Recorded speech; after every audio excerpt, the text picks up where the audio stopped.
Ni kisasi kwa Young Africans kupeleka mechi yao Amani, nyie mkaamua mlete Isamuyo. Uwanja si ulitakuwa Benjamin Mkapa. Sisi hatukupeleka kule kwa sababu ya kuwakomoa Yanga. Isipokuwa hakuna jinsi. Ukisema mechi uipeleke Zanzibar, nauli tu peke yake 70,000. Si ndio? Nauli peke yake 70,000. Kuna kulala, kuna kula, yani takriban uwe karibuni na laki na. Si umeelewa? Ndio uende wapi? Uende Zanzibar. Kwa hiyo sisi hatukuamua hivyo, ndio maana tumeiona hii mechi lazima ichezwe katika uwanja wa nini? Umeelewa? Uwanja wa Meja Isamuyo hapa Dar es Salaam. Lakini sio kwamba kisasi. Sisi huwa tulipizi visasi. Ila viingilio sawa, lazima viwekwe vikubwa ili watu wa mpira ndio waende wakaiangalie nini mechi, kupunguza ghasia na fujo.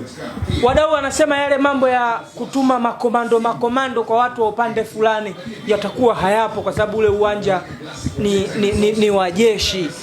Unaona kabisa mambo ya ulozi hayatotokea kwa sababu ule uwanja ni mali ya JWTZ. Hapo ndipo leo ndio tutakapoenda kuona nani ana timu bora.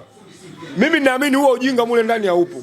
Yaani wanajeshi hawezi kukuruhusu eneo lao siku mbili kabla wewe uingie mle ndani ukafanye ushenzi wako. Mule hakuna. Yaani mule watu wataingia siku ya mechi, wataingia siku ya mazoezi, wataenda kufanya mazoezi, siku ya mechi utaenda kucheza nini mechi. Mule ujinga haupo. Na ndio maana unaona sisi mechi zetu tunashinda kihalali.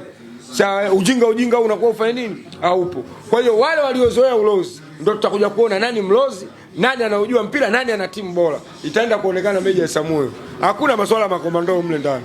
Wale jamaa wenyewe makomando tosha. Kwa hiyo mule timu zitakuwa katika mikono salama ya JWTZ. Kwa hiyo mechi itachezeka kwa kihalali. Na hata referee naye vile atakuwa katika ulinzi mkubwa, atachezesha mechi kwa haki. Ni furaha kwako mechi kupelekwa kule, inaonekana alama 3 zitatoka kwa mtu kwa haraka. Sisi ule uwanja hatujawahi kupoteza mechi.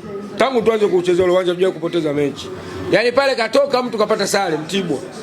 Umeelewa? Kwa hiyo Yanga yeye ajipange kuanzia na sare, lakini mule lazima afe. Yaani pale ndo nyumbani, lazima afe. Ule sio uwanja wa Benjamin Mkapa, si meneja anapoa hela 1 week before watu wanaenda wanachimba uwanja. Mpaka Waziri Makonda aliongea kabisa kwamba kuna watu wanaharibu nyasi zile, wanaenda kumwaga mavitu yao ya ajabu mle ndani, wanapoteza rutuba za nini, za majani. Lakini uwanja wa Meja Isamuyo uwezo ukaleta hizo taratibu. Mule ni taratibu za kimpira tu. Kwa mule sheria na kanuni ndizo zitakazofanya kazi. Alama 3 naziona hivi. Alama 3 ni lazima. Yaani naziona ni lazima. Na ndio maana tunahimizana watu wa Simba, dua ziendelee. Tuombee wachezaji wetu, tuliombee benchi letu la ufundi na tuiombee timu yetu ili tuweze kupata pointi 3. Kwa sababu hiyo mechi ndio mechi ya maisha ya ubingwa. Kama tunataka ubingwa lazima tushinde mechi ya dabi. Ili tumpunguze abaki na pointi ngapi? Pointi 2. Akikutana na Azam biashara yake imeisha. Lakini mechi lazima ichezewe Meja Isamuyo.